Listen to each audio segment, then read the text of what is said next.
যে রাসূল সাল্লাল্লাহু আলাইহি ওয়াসাল্লামের কাছে থেকে তিনি বর্ণনা করেন, আব্দুল্লাহ ইবনে আব্বাস রাদিয়াল্লাহু তাআলা থেকে বর্ণিত যে বনি ইসরাঈলের যুগে একজন মহিলা ছিল, এত সুন্দর মহিলা ছিল, সুদর্শন ছিল। আর এই বনি ইসরাঈলের এই সুদর্শন মহিলা ছিল অত্যন্ত মানব, অত্যন্ত নমনীয় ছিল, নম্রভদ্র ছিল। তাকে রাস্তার ভিতরে তার সৌন্দর্য রূপ থেকে যুবক ফলাফলেরা খুঁজিং করতো, তার সাথে খারাপ পাতাল করতো, তাকে প্রস্তাব দিত, বিবাহ প্রস্তাব দিত। এমনকি যারা রাষ্ট্র, যারা গ্রাম্য প্রধান, যারা কওমের প্রধান থাকে, যারা বিচারপতি থাকে, তারা কি করলো, এই মহিলা যখন রাস্তা ছেলেরা ইফতিজিং করে, ডিস্টার্ব করে, তখন তাদের সন্তানের কাছে, গ্রাম প্রধানের কাছে কি করলেন, বিচার টাইম করলেন। যার কাছে বিচার নিয়ে গেলেন সে দেখেই পাগল হয়ে যায়, মহিলার বিচার করা বাদ দিয়ে তাকে মানুষ ডিস্টার্ব করে, যুবক ডিস্টার্ব করে। আমার স্বামী ডিজেক্ট করে, বিভিন্ন প্রস্তাব দেয়, আপনার কাছে বিচার দিতেছি, অনেক যুবক ফলাফল করে ডিস্টার্ব গুলো করে। বিচারক মহিলাকে দেখে নিজেই বিবাহ প্রস্তাব দেয়। এরকম ভাবে প্রথম বিচারকদের কাছে গেছে, তিনিও বিবাহ প্রস্তাব দিয়েছেন।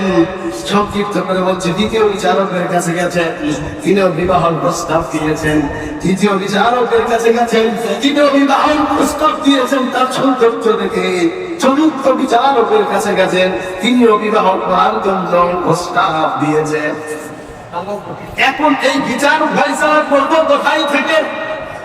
তখন বললেন, যেহেতু এই বিচারক গুলো বিচারক আমি সঠিকভাবে পাইলাম না, এই বিচারক গুলো কি করলেন, এই চারজন বিচারক যখন এই মহিলাকে না পাইল, তখন চারজন একজন হয়েছে, চার সন্ত্রাস, চার সন্ত্রাসের দেখা হয়ে বলতেছে মহিলার নামে আমরা দাউদ আলাইহিস সালামের কাছে বিচার দায়ের করবো। দাউদ নবীর কাছে আমরা কি করবো, বিচার দিব। বিচার দাউদ আলাইহিস সালামের কাছে এই চারজন বিচারক বিচার নিয়ে গেছে দাউদ নবীর কাছে।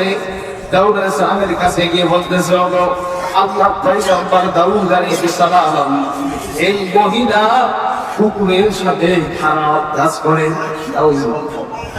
কি বিচার, কি বিচার দিল?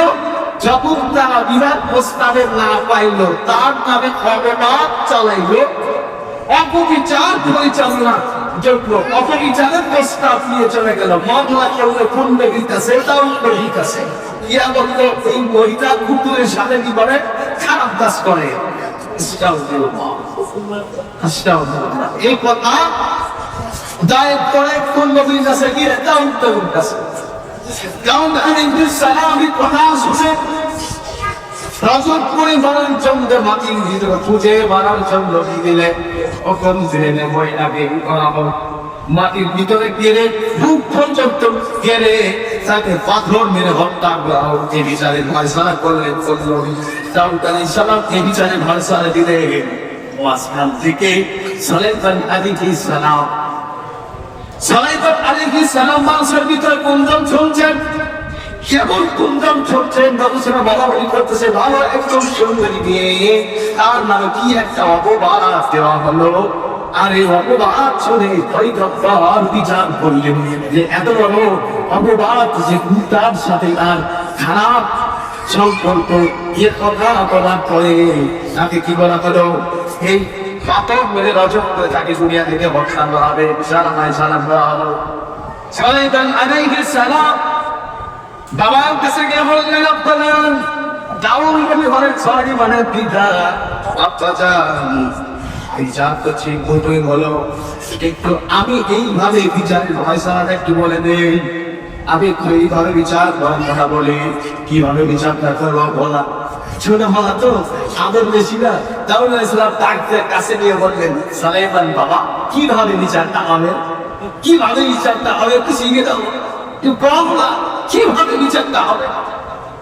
সুলাইমান আলাইহিস সালাম বললেন, আপনার বেশি করে দেওয়া লাগবে না, এই চারজন এই চারজন ব্যক্তি মহিলার নামে মামলা করছে, এই চারজনকে আপনি আলাদা আলাদা ভাবে প্রশ্ন করেন।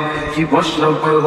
যে তুমি কোন কালার কুকুরের সাথে তাকে এই অপকর্ম করতে দেখেছেন? কি জ্ঞান আল্লাহ সুলাইমান আলাইহিস সালাম এলা দিয়েছেন। ঠিক তাই বিচারক দাউদ আলাইহিস সালাম এই চারজন মামলা করেছে যে মহিলার নামে চারজনকে আলাদা আলাদা করে কি করা হলো? প্রশ্ন করা হলো, প্রথমজনকে প্রশ্ন করা হলো, তুই যে দেখেছো মহিলাকে কুকুরের সাথে অপকর্ম করেছে, কুকুরের কালার কেমন? প্রথমজন বলেছে সাদা। কি বলেছে? সাদা। এবার দ্বিতীয় জনকে ডাক দিয়েছে আলাদা ভাবে, তুমি কোন কুকুরের সাথে, কোন কালার কুকুরের সাথে থাকি অপকর্ম করতে দেখেছ? তখন সে বলতেছে আমি দেখেছি কালো কালার। তার মানে বোঝা গেল চাকরের কথা 4 রকম হয়ে গেল।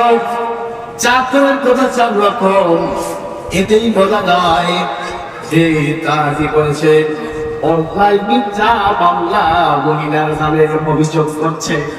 সুলাইমান আলাইহিস সালামের কথা অনুযায়ী বিচার যখন বোঝা গেল যে মহিলা নির্দোষ, কোনো প্রকার দোষী নয়, কোনো প্রকার তার কোনো দোষ নাই,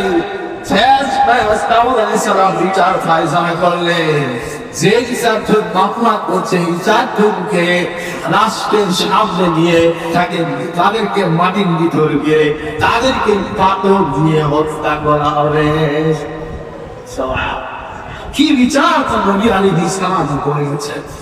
আর আজকে আমাদের বিচার ব্যবস্থা গুলো দেখলে কেমন বলা, তারা সামান্য বিচার দিয়ে এদিক সেই ঘর, এই ভয়ে তারা কাঁপছে অন্তর্তারে, এত ভয় করছে। কারণ শাসক যদি ভুল বিচার করে তাহলে তাকে জান্নাতে যেতে হবে, আর যদি সঠিক বিচার করে তাহলে জান্নাতে যাবে। আর তুমি না জেনে বুঝে যদি ভুল তাই করে বিচার, তাহলেও সেদিন তাহলেও সে কি জাহান্নামে। আর বর্তমান সময়ের বিচার তো জেনে শুনে অপরাধীর উপরে মামলা চেপে দেওয়া হয়, ঠিক কিনা? অপরাধীর উপরে মামলা অভিযোগ পেশ করা হয় যার কোনো দোষী নেই। আল্লাহ রাব্বুল আলামিন এই ঘটনাগুলো থেকে আমাদেরকে শিক্ষা নেওয়ার তৌফিক দান করেন। সকলে বলি আমিন। কথা বললাম যদি অষ্টবে দেখেন মাফ করে দিবেন। আর এই ঘটনাগুলো থেকে শিক্ষা দিবেন যে আল্লাহ পয়গম্বর আলাইহিস সালামের মাধ্যমে আমাদেরকে অনুসরণ করতে বলেছেন তা কিভাবে বিচার করছে। আজকে আমাদের ওইভাবে বিচার ফায়সালা করা উচিত, না জেনে না বুঝে ভুল করে একজনের বিরুদ্ধে মামলা করলো। বলে না কে করবো নাকি? বল না কে না করলে তাহলে বলে করবে, জেনে বুঝে তাকে মামলা দিবে।